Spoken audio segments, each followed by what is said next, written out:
Welcome to Basic Brewing Radio for Thursday, March 10th, 2011. I'm James Spencer. Here at Basic Brewing Radio, we're all about home brewing. With this week, Berliner Weisse. Andy Sparks and Michael Tonsmeire at the Mad Fermentationist share some samples of this fun, sour German session beer and let us know how they brewed them. If you're new to home brewing or would like to get into the hobby for the first time, check out our website, basicbrewing.com, where you can find archives of our audio and video podcasts and our DVDs to walk you through basic and more advanced brewing techniques. You can find me on Twitter. I'm Basic Brewing. Also, you can find me on Facebook at facebook.com/basicbrewing.james, and our show page on Facebook is at facebook.com/basicbrewing. Thanks to everybody clicking on the Amazon.com associate link on our basicbrewing.com site. Whenever you think of Amazon, think of us and click on our associate link first. It won't cost you any extra, and you'll be helping us to bring you this show, and we greatly appreciate your support. We also have associate links for Brew Your Own Magazine and the American Homebrewers Association on our site, too. And if you have an iPhone or an Android phone, you can find our podcast apps on those respective stores. And BlackBerry users, we love you, too. You can find us on the BlackBerry podcast directory now as well. Let's take a look into the mailbag. Jacob from down in Louisiana has this note of interest. He says, I was wondering if you could plug an event for us again this year. The Red Stick Brewmasters. That's Red Stick, not Red Neck like last year. Ha-ha. In Baton Rouge, Louisiana, will be taking part in the Zapp's International Beer Fest again. The event is on March 26th from 3:30 to 6 p.m. at the LSU Rural Life Museum. What's that, Tom Brokaw? The LSU Rural Life Museum. Thank you, sir. There will be plenty of beers available, including several award-winning beers from the club, like a Hazed and Confused Black IPA. Sounds fun. March 26th, 3:30 to 6 p.m. at the LSU Rural Life Museum. If you listened last week, you heard that we had a bunch of responses from brewers participating in the BYO-BBR collaborative experiment, more than we have ever had on an experiment. We were looking at starch conversion testing with iodine and when that test actually shows negative for starch and what that means. Unfortunately, I was notified that 2 entries of data did not make it to me for some reason before the show. Richard Scipione from Oklahoma City, Oklahoma, brewed an American Pale Ale. His base malt was American 2-row, and he stirred his mash. And Richard reports his iodine test was negative 25 minutes into the mash. And as I found out, Richard also reports that opening the mash tun and stirring every 5 minutes had a dramatic effect on the temperature of his mash. And as we talked about last week, stirring the mash and taking an iodine test reading every 5 minutes was useful for this experiment, but not advised for normal all-grain brewing. Thank goodness. Thanks, Richard, for that. I appreciate that. Our buddy Jeff Karpinski in Elizabeth, Colorado, submitted a second test of data for the experiment that somehow got lost in the ether. The second one was a Pilsner with German Pils as the base malt. The mash was recirculated. Jeff reports a clean iodine test at 25 minutes into the mash as well. He also says his pre-boil gravity target was reached at 45 minutes. And Jeff says, based on this data, I think I may be shaving 30 minutes off my mash times going forward. I am, however, curious if high adjunct beers would impact conversion time. Got a cream ale on deck, so some additional testing may be required. Let us know how that goes. Jeff continues, another important point here is that 15 to 25 minute conversion time means there's very little wiggle room for the brewer. Step mashes are going to be largely ineffective for conversion anyway, unless the brewer has the ability to alter mash temperature very rapidly. This also means there's little room for error in strike temps. If your desired mash temp were 150 and you overshoot it at 158, it may be quite difficult to correct before conversion is complete anyway. Interesting point. I appreciate Richard and Jeff for your patience. And Kelly and I will be, Kelly Dodson, who helps us on the website. We'll be trying another submission method next time to try to ensure that no data gets lost for the next experiment. I have forwarded the new data to Chris Colby so that that should be reflected in the BYO article. Here's a note from Scott in San Diego, where the National Homebrewers Conference will be held in June. Scott says, I'm one of the executives at the Target, a block away from where you will be staying, and I wanted your listeners to know that for those things that are kind of tough to get on a plane, there's a place a hop and a skip away to buy coolers, beach supplies, camping supplies, and we do sell beer, spirits, and wine. This should be the closest shopping location for anyone staying at the conference or any of the nearby hotels, and you can buy from a homebrewer that will sadly be working rather than going to the conference. Well, doggone it, Scott. That'd be a shame if you're that close to. That would be that if you were that close to the homebrewers conference and not being able to go. Maybe you can get club night off at least. You should try that. Anyway, we may see you at your Target store to get our supplies and stuff. And, by the way, while we're talking about San Diego, I have a challenge for those of you who are attending the National Homebrewers Conference in June. Steve, Andy, and I have our plans finalized to be there, and we want to challenge you to come up with an experiment for us to evaluate and put on the show while we're out there. If you remember a couple of years back, the Waha guys up in Seattle did a decoction experiment, and that turned out really interesting. And we'd like for you guys to do another one out there.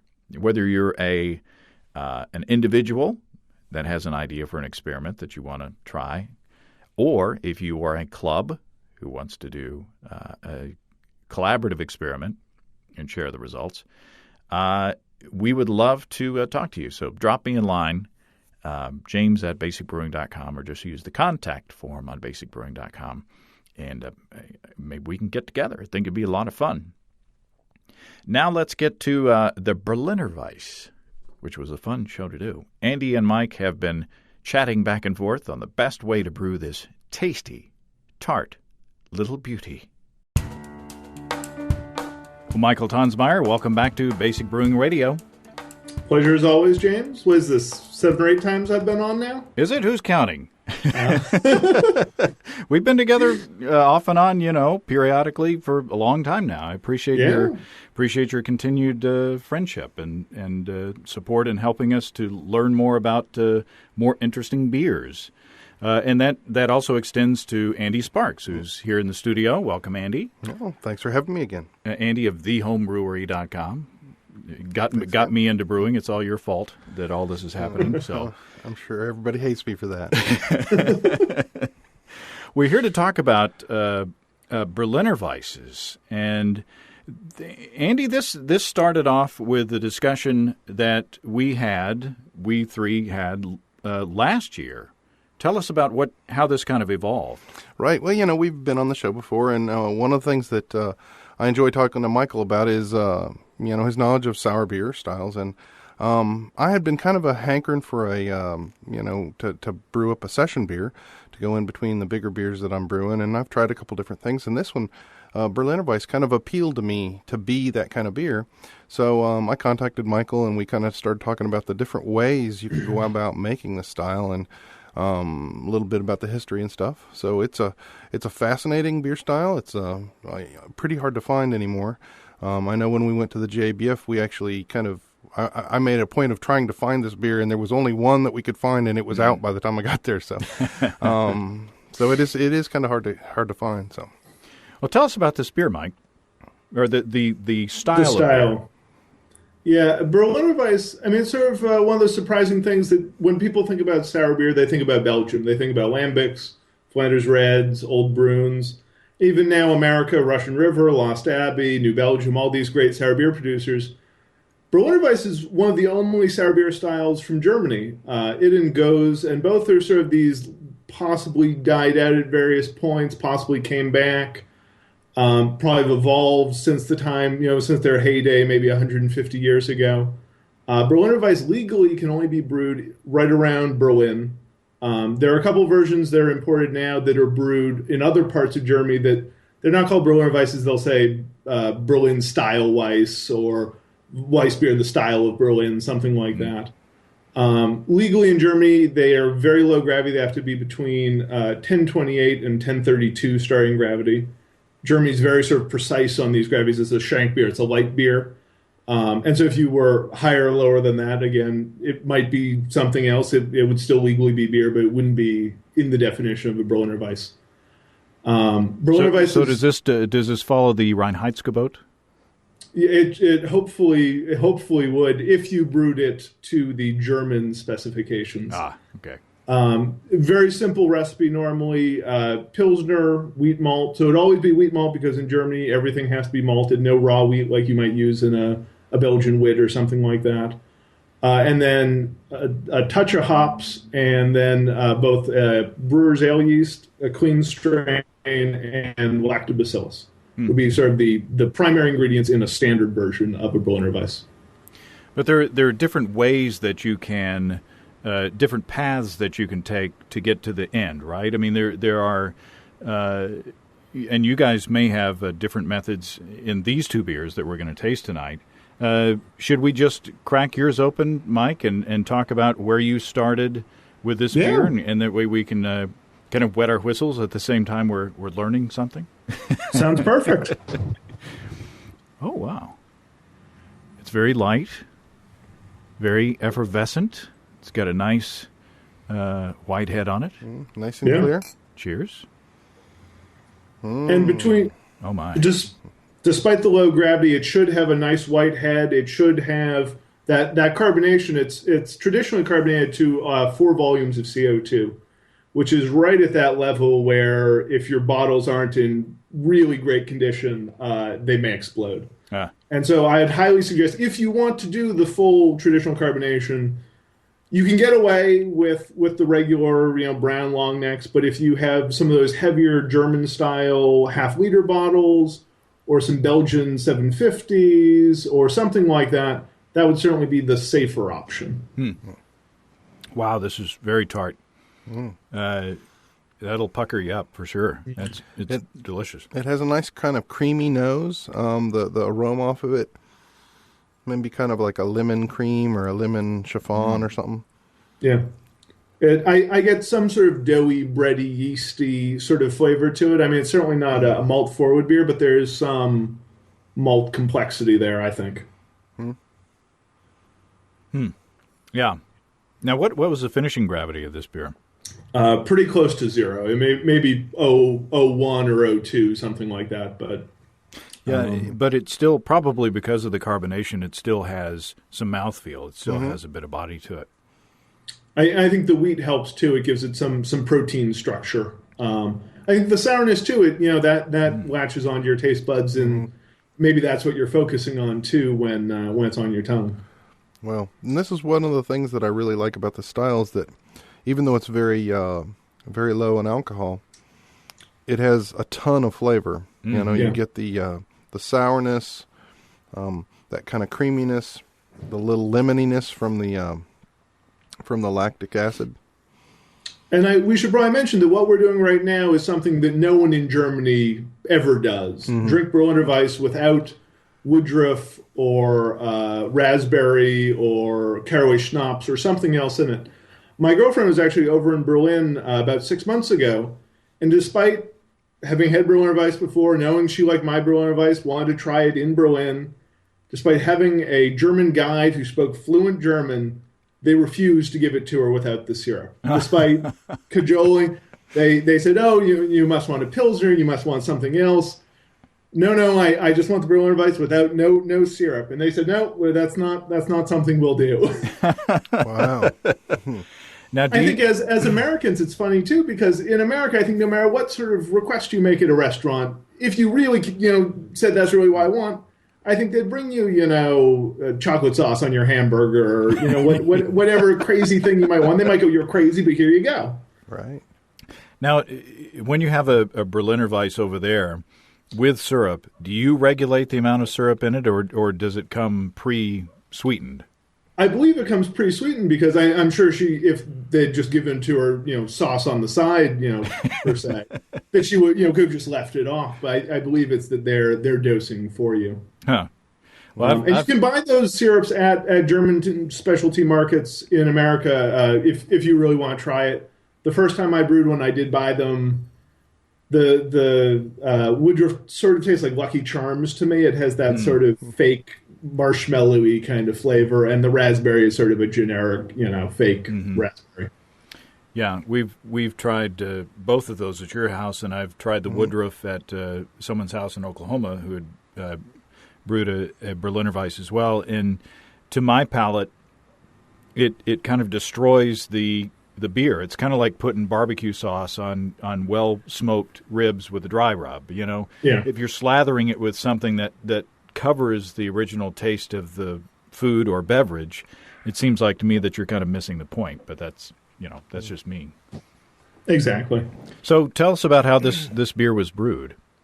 So this is the third Berliner Weisse I've done, and I've sort of stumbled onto what I like, what a process that works for me, and as Andy and I will talk about, there are a lot of other choices. What I do is I use a mash that's about 60% Pilsner malt and 40% wheat malt. Sometimes I'm a little higher than there, sometimes I'm a little lower. There's a little bit of confusion over what breweries in Berlin do currently. Some people say that all those breweries use more than 50% wheat malt. That's sort of the German Weiss beer thing, that to be called a wheat beer, it has to be more than 50% wheat. But then Brewing with Wheat says that Berliner Kindelweiss is 1 part wheat to 3 parts Pilsner. And there's certainly a historic precedent for using less than 50% wheat malt. So essentially I just take this sort of regular, pretty plain grist, no real, other specialty malts, nothing like that. And I mash in at sort of mid 130s. Mid 130s, mid 120s, depending on which beer it is. I'll leave it there for maybe half an hour, something like that. And during that time, I'll pull a decoction, nice thick, mostly grain decoction, somewhere around 1/3 of the volume of the mash. Bring that up to a boil. Boil it for 5 or 10 minutes, 20 minutes, depending on the beer. So you go you take the decoction straight from the mash temperature straight to boiling without any intermediary steps? I'm not sure if I've always done that. With a mash like this, where you've got all the grains are pretty decently enzymatic, I don't think it's as big of a deal. I'll check my notes and see what I said here. I left it at the protein rest for 5 minutes. And that's another thing, is the only time I add hops to this beer is into that first decoction. Very small amount of hops, somewhere between half an ounce and 1 ounce of Hallertau or Spalt or Crystal or anything sort of vaguely German. So we're talking maybe 4% alpha acid, somewhere around there. Exactly. And so in this one that we're drinking now, I brought it up to 155 and left it there for about 10 minutes to give it a little bit of time to convert. And then up to the boiled it for 10 minutes, and then back into the mash.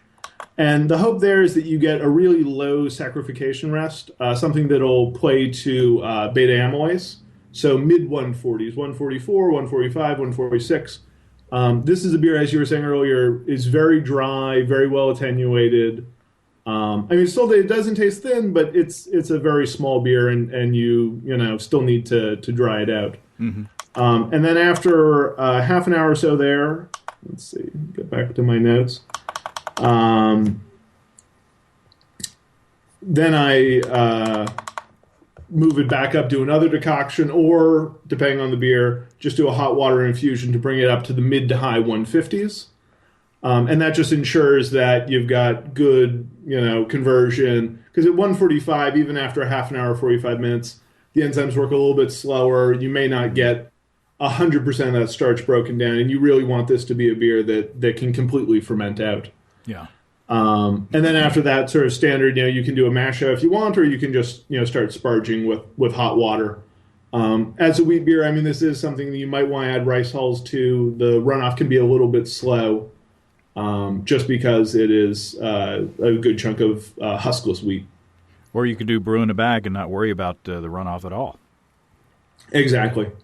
Just anything, I mean, and this will be dependent on your system. However you normally deal with Hefeweizen, this would be the same thing. And then after that, I run off about the volume I want to have as my total batch volume. So I'd run off 5 gallons if I was doing a 5-gallon batch, maybe 5¼ gallons. Bring it up just barely to a simmer, maybe 210 degrees, and then chill it. No boil, nothing else. And then it makes for a really quick brew day. It can hurt your efficiency a little bit just because you're not sparging as much as you normally would. Mm-hmm. So you're not running as much water through. And then what I normally do is I'll pitch a healthy, active culture of lactobacillus. And one of the things with lactobacillus is it's very hop sensitive. I mean, that's one of the things we always hear: hop's a preservative, hop, prevents, microbes from taking over. Lactobacillus is the primary microbe. It stops from taking things over.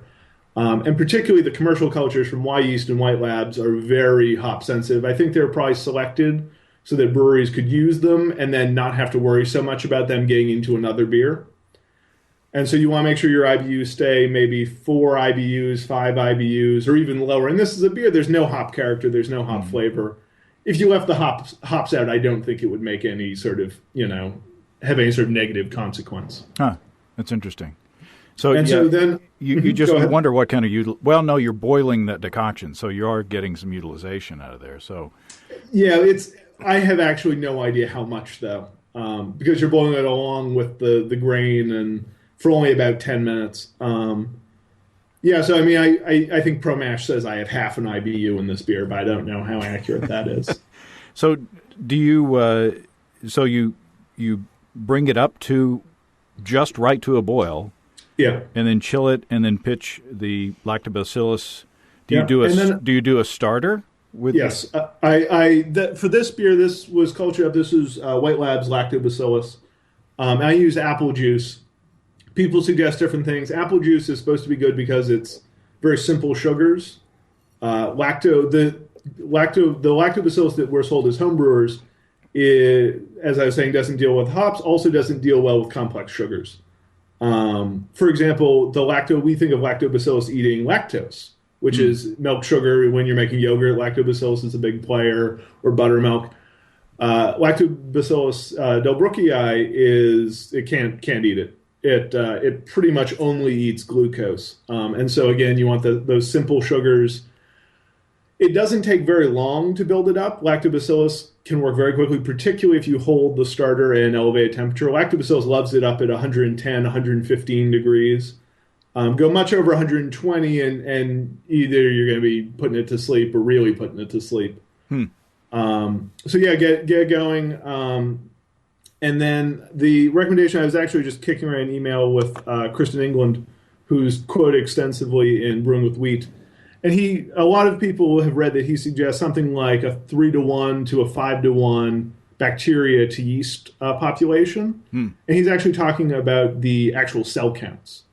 And the yeast is about 1/10 the size of the bacteria is 1/10 the size of the yeast.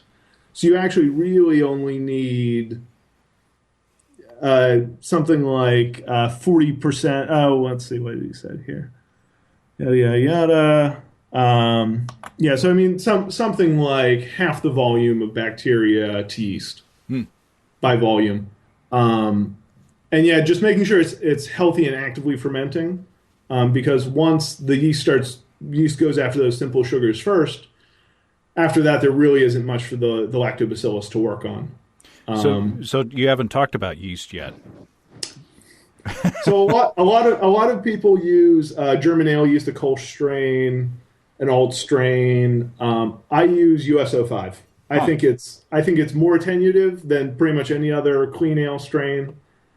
It does well with the acidity. It does well, all those things, and so I'm happy with it. Some people like English yeast, want a little fruitier. The other thing I do that not a lot of people do is I add either some Brett or some ball dregs from a sour beer. I like a little bit of funk, and this I wouldn't say is funky. I mean, tasting this would, I mean, it sort of, to me, it covers up some of the lactobacillus can have sort of a light vomity sort of aroma on its own. It's not real strong, and you might not notice it in a stronger, more flavorful beer, but sometimes it just tastes a little bit off to me. And that Brettanomyces will turn some of the lactic acid into esters, combined with alcohol, make ethyl lactate, those sorts of things, which have a slightly fruity aroma that I think really sort of blends the beer together and mellows it out a bit. Well, as this is warming, I am getting a little bit more of the kind of musty horse blanket, I guess, or the typical kind of Brett character. But it's not overpowering the sourness at all, and it's not an in your face kind of funky character. And part of that is that the beer dries out with that USO5 and the low mash temperature so far that there isn't much for the Brettanomyces to eat. Normally, when I'm making a sour beer, I'd mash single infusion at 156, 158, something like that, just to leave a lot of those dextrins that the Brett over a year or whatever could chew on. And that's one of the great things about brewing a Berliner Weisse is that after 2 or 3 months, you're fine to bottle. At that point, the gravity, check your gravity, make sure it's stable. But at that point, it's pretty safe. And this has been, I think this is going on 7 or 8 months old at this point. So this is getting close to where I would say the peak would be. It'll keep evolving and changing and whatnot. But I think it's drinking pretty well right now. Yeah, it's wonderful. Now, do you pitch the yeast at the same time you pitch the lacto? I do. I've played a little bit with pitching the lactobacillus first. The risk there, and this happened to a friend of mine, if you let the lactobacillus go too long and drop the pH too far, the yeast is not happy. It will start pumping out. It won't complete the fermentation, so it'll leave it sweet. It won't reabsorb the diacetyl. It will stop partway through and leave some acetaldehyde. It can cause problems. It can be done right, like I did a Goes, and I did that. I pitched it just 12 hours in advance. And even after 12 hours, the lactobacillus had put up about a half inch of this sort of really airy, foamy head. And even then with the yeast, it was fine. Actually, surprisingly, didn't end up that sour. And so, that beer, I'd done something like 10 IBUs of hops, and I think that's part of what it was. I don't know the biology behind it, because it seemed like the lactobacillus was happy and healthy, but it just didn't create the acid that I'd expect. That's delicious. Any other tips on this particular beer, this particular batch that you did? No, it's just one of those things that, give it the right amount of time and make sure it dries out. I'm always surprised. Some people talk about getting a lot of lactic acid very quickly. It normally takes my beers 2 or 3 months to really get sour. And then at that point, this is probably about how it tasted when I bottled it, minus the carbonation. Well, shall we move on to Andy's example, and then we can talk about kind of the history of that. Okay. Andy, I think yours is a little more golden in color. The head dissipated more quickly, but it was true. It was white as well. Cheers. Cheers. So this one has a little more of the a little more funk in it, I think. I've got so this one. That's nice. Basically the recipe that Michael follows, was what I followed.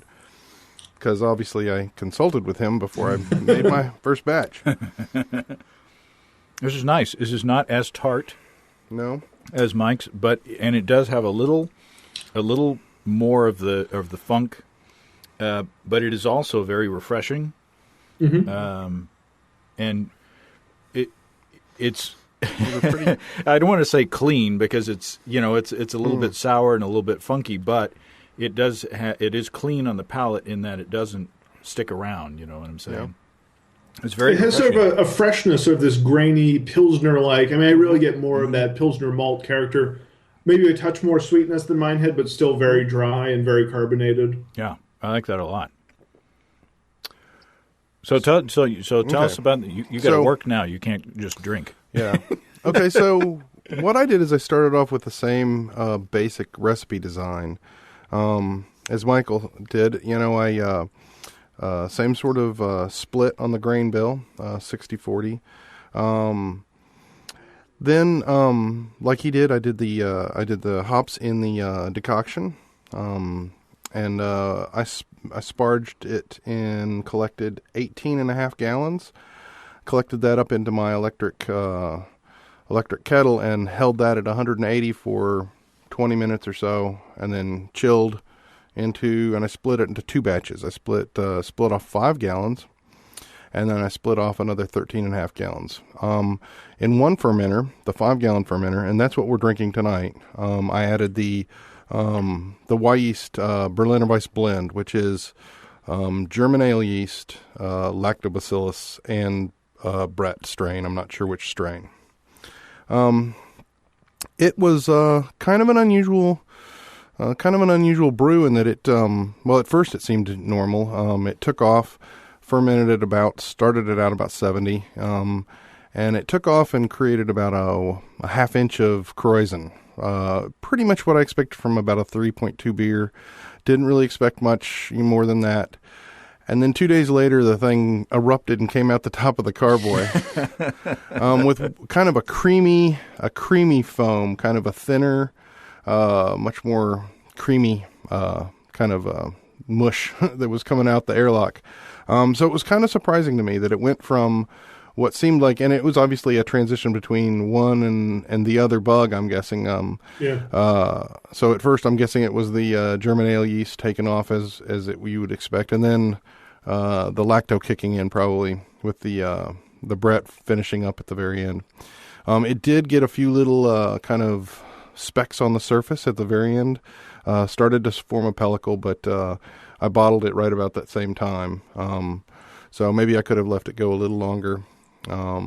Maybe that would have developed a little more of the sourness, dried out a little more. I don't know. But the other, the 13.5 gallons, I just kegged that up yesterday, and it had USO5, a couple packs of USO5, and a big, about a 2-liter starter of lacto from White Labs. So I cranked that up as per your suggestion with the apple juice. Nice because it comes in a package. It's already sterile. You can just, no boiling, no real mess. Just bring it to room temperature and pitch the stuff in. I actually would then take that little starter of lacto and put it up on top of my stereo cabinets where it kind of kept it warm. And it would run through all the sugar, or it would do what I expected it to do, in 2 days. It would foam up and die back down, and, so.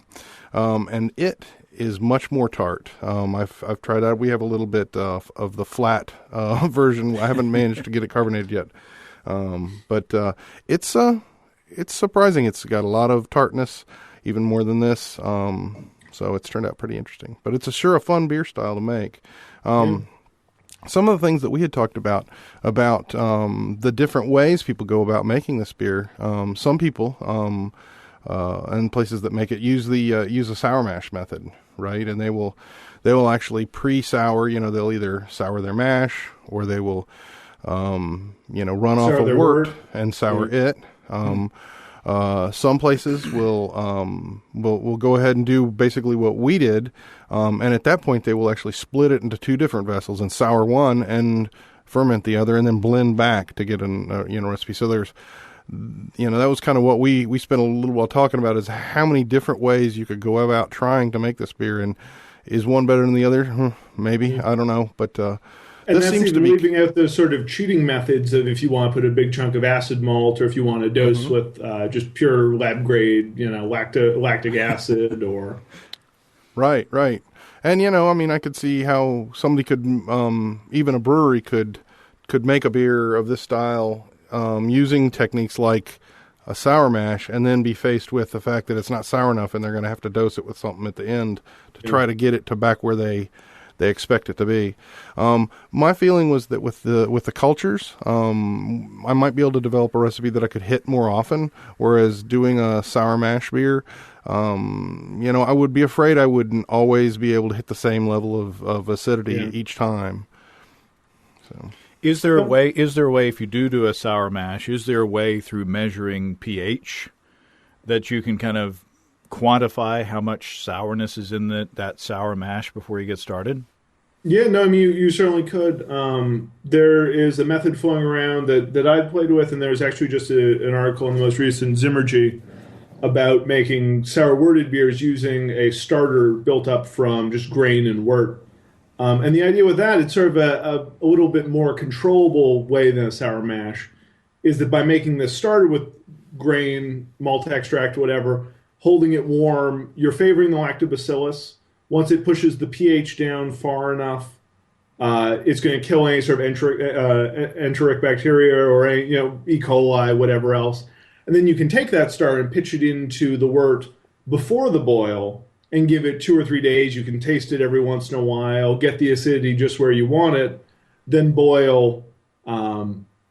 If you want to do a pH meter reading, or if you have pH strips that go down that low that are accurate, whatever. And it certainly would be a way that you could get a little bit more control and a little bit less funk. That's always my concern with the sour mash. I haven't done one, but from what I've heard, some people have great results and some people end up with dirty diapers in the summertime or whatever. And even when you have to boil it for 2 hours to try to knock all that out, in a beer like this that's so light and crisp and clean, other than the sourness, even just a little bit of that is gonna really throw it off. Yeah, we went to Upright Brewing in Portland, right? Mm-hmm. And they do a beer with a sour mash, and they essentially just take a cooler, a rectangular picnic cooler, and fill it with mash or with grain and hot water. Mm-hmm. Leave it overnight, and the next day it's funky as all get out. Yeah. But I don't know how much of that is sourness and how much of that is, as you say, is funkiness. Yeah, and it's not necessarily the good sort of funkiness, because it's not Brett working at those temps and times. It's something else. Now, let me ask you an off the wall question. You guys can bring us back on track after this. But I'm doing a sauerkraut. I went to your site, among others, but yours was a primary example because it was more scientific in the way. You'll be seeing it on Basic Brewing Video, and I'm going to give you a mention on there. But sure. You were more measured in the way that you added salt to the cabbage to make sauerkraut. Anyway, I'm getting a decent level of sourness on my sauerkraut. It's been in there for about 3 weeks. I assume that's lactobacillus that's working in there. I don't actually think it is. Really? I think sauerkraut, I'm trying to remember now. Let's see, sour. I've seen it referenced in some, some videos through YouTube and some articles, but we all know how accurate the internet is all the time. Speaking of the internet, Wikipedia says lactobacillus and actually pediococcus are part of it, but it's leuconostoc is the primary bacteria. Really? And so I don't know what the story with that bug is, and I was just wondering if you could pull a sample of the sauerkraut juice off and use that in a starter, or put it in some apple juice, and I wonder what would happen. You could certainly give it a shot. I haven't tried. I know some people will use the whey from yogurt, or will use various other lactobacillus sources. I did a beer that I forget if you ever had with sourdough starter, and that has lactobacillus in it too. And there are a lot of these options that it's probably going to be very dependent on what sort of bacteria you happen to have from your cabbage and your water on your sauerkraut. Well, I think we can easily segue this into something that really would make sense, especially for this style of beer. And that is, just like you're saying, the truth is the sourdough culture has wild yeast and it has lacto in it, and sometimes it has very high-performing lacto. Yeah.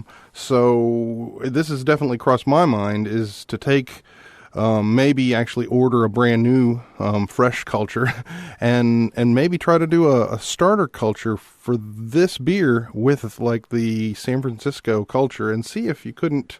Because, the truth is you wouldn't need that much yeast to get, it would probably be enough of both to do the job.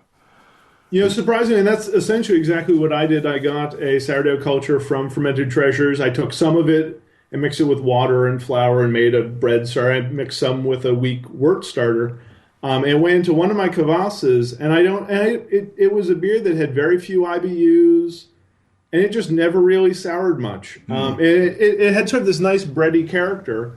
And I was down to my last bottle, and we went to visit East End Brewing last summer, who helped Scott the brewer had helped me with the recipe. He's sort of one of the guys who started kvass back up, as we talked about on that interview.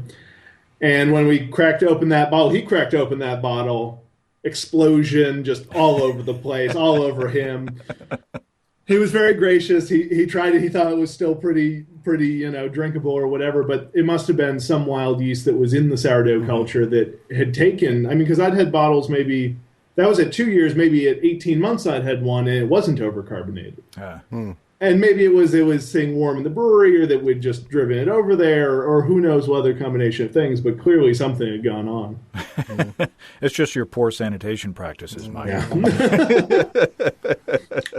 But that actually brings up something else what we did on some of those kvasses to get them sour was just to use packaged bread yeast. I think that's something, if you kept the IBUs on this very low, those bread yeast are not packaged in the same sanitary manner that Safale or Lallemand or whoever makes the brewer's yeast. And that's actually something you can do. And particularly in a beer this low alcohol, the bread yeast isn't going to have alcohol tolerance issues. And that would be an option if you didn't have a good yeast and or lactobacillus culture.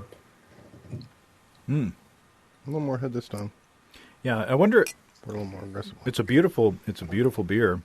I wonder if some of your head retention went out the top of the carboy. Would that happen? I mean, would some of the protein? No, the problem with the Berliner Weisse, and this is going to be, and this is in the style guideline, is that the head dissipates quickly because of the acidity of the beer. So it's difficult. This one is hanging around like Mike's did. Mike's is doing the same. I mean, it's. I think part of it is. I mean, the carbonation is really sort of like swirling and. Powerful. I mean, mine was very carbonated. This is probably up near that 4 volumes of CO2. But here's also the first pour anyway was crystal clear. This one has a little bit of haze to it from the yeast on the bottom. Yeah. But, I found that the in this one, no matter how long I had it sitting, there was still about a 1/4 inch kind of wisp. And I'm guessing that's that powdery, very small lacto that isn't. It's not as easy for it to settle down and pack down like that. So I think that gets kicked up pretty easily after 1 or 2 pours. Yeah. And Andy, you've been playing with tossing or putting different worts on top of dregs of different beers, and this is in this series of these beers, right? I mean, you've been kind of playing around with. The dregs from one or the this from the other, and kind of making sort of hybrid beers along the way. And that's another thing that you can do. Right. Yeah, I've been having a lot of fun with that. I did a lot of kegging, and I kind of have flipped back and started to look into doing some bottling, and we'll split between kegging some and taking what's left. And, if you can accurately measure how much you have in your bottling bucket, you can accurately compute how much, sugar to add for any priming level you want. Mix it up, and then one of the things that I've really enjoyed doing is that, like I'll leave like the last 6 bottles, in the bottom of the bottling bucket, and then I'll go get the low fill from the last time I did a Brett beer and dump that in there, we've all talked about doing the, taking like Orval and doing the dregs, but you really don't even have to go to that much trouble sometimes, especially on something like this, split a bottle of Jolly Pumpkin with a friend and swirl up the bottom of that and pitch it in the last 6 bottles of your bottling bucket. And now you have a kind of a variant on that beer that's going to be a little unique and pretty rare. Yeah. As long as you don't have a lot of residual sugars left over in that beer, you don't want to blow things up. or if you do, be very mindful and open one every week or so. And if it starts getting too carbonated, put it in the refrigerator. The bugs will keep working at that temperature, and you'll still have to drink them pretty soon, but it'll slow them down at least. Yeah. So what's up next? I mean, what have you guys not done to this style that you want to try next? Dry hopping. Yeah. Wow. I mean, it'd be a little scary, you would think, to dry hop and for your poor little lacto friends. Well, no. So, and that would be the idea, is that you'd wait until you got as much acidity as you wanted, and you could dry hop. And to me, that bright lemony acidity with some American hops, that orange or that grapefruit or whatever, I think would be delicious. I've done a couple of dry hops, sort of like you were talking, 6 bottles from a Flanders Red and just throwing some hop cones into each bottle. And that's really worked well. The sour reds with Citra or with Centennial or Cascade or whatever. And so Berliner Weisse, I think, is a really sort of natural pairing with that American hop character. Or is it the Sriracha Ace that is said to have a very lemony character? Yeah. It seems like that would be a nice pair. So, and let's see, the last thing I tried in this strain was a little Imperial Berliner Weisse. I did that around New Year's Eve. And that was only because I had this carboy with this first one, and I had just bottled it. So I swirled the dregs up from that and pitched it into an Imperial Berliner Weisse, all of 6.5% by volume. I actually did something similar. The beer we drank was actually only about half of that batch. I actually made it to about 10:45 and then watered 3 gallons down to 10:32. And then the rest of it's still sitting downstairs in my basement with lacto, the US-05, and then whatever dregs I've tossed into there over the last 6 months or so. Well, this is definitely a style that when we first started brewing, even just a handful of years ago, if someone had told us that they made a beer like this, we would probably tell them that it wouldn't work. You do all this stuff to your beer. You don't boil it. You don't put the hops into the kettle. You throw a bunch of bugs in there, and it's something that was beyond our level of understanding, especially when we first started brewing. I mean, the rules were hard and fast back then. There were certain things that you had to do. You had to boil for an hour. You had to, there were just very certain these rules that you did not break. But this breaks a lot of rules in, traditional quote-unquote brewing. And particularly, this is the sort of thing that I think most people would say, well, why isn't there DMS? Pilsner malt, no boil. A lot of people advocate even a 60-minute boil isn't enough. That a 90-minute boil is really, and a vigorous boil and a quick cool. And this is one of those beers that I'm not sure if it's that the fermentation is violent enough that it blows off that DMS that a lager yeast wouldn't, or if it's that, in fact, I think a lot of DMS is formed at the boil, and you're also driving off. In this one, where you're keeping it below there, maybe you're not forming as much as you would, and we still have the SMM, the precursor, but not the DMS itself, which is what tastes like rotten cabbage or whatever. Yeah, there's no canned corn in this at all. And like you said, the Pilsner malt, the Pilsner style is. I can't hear myself think of the foaming of Andy's beer over there. He's showing off the. The head has come back. I don't know where it went, but anyway, yeah, the Pilsner malt, the Pilsner style. You're right. They recommend 90-minute boil to drive off those DMS precursors, and you don't cover the thing when you're chilling because you want to keep all that. And this again breaks those rules. But it would be interesting to see where to do some side by side testing to find out where those corny flavors come from, whether they are created in the boil or wherever or whether it's if you did a lager Berliner Weisse. Of course, I guess the bugs wouldn't, the souring bugs wouldn't like that very much. The colder temperature.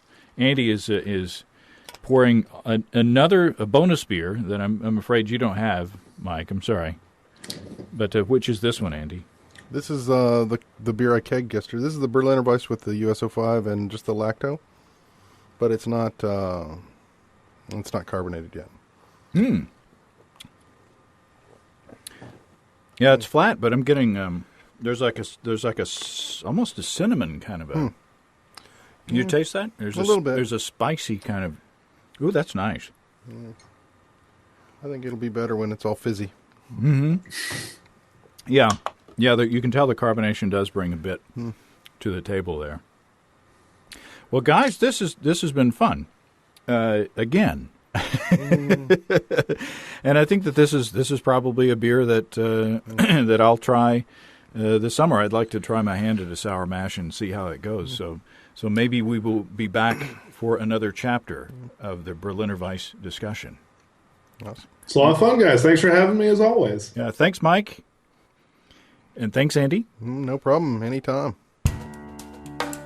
Very nice. All three of those beers were very, very nice.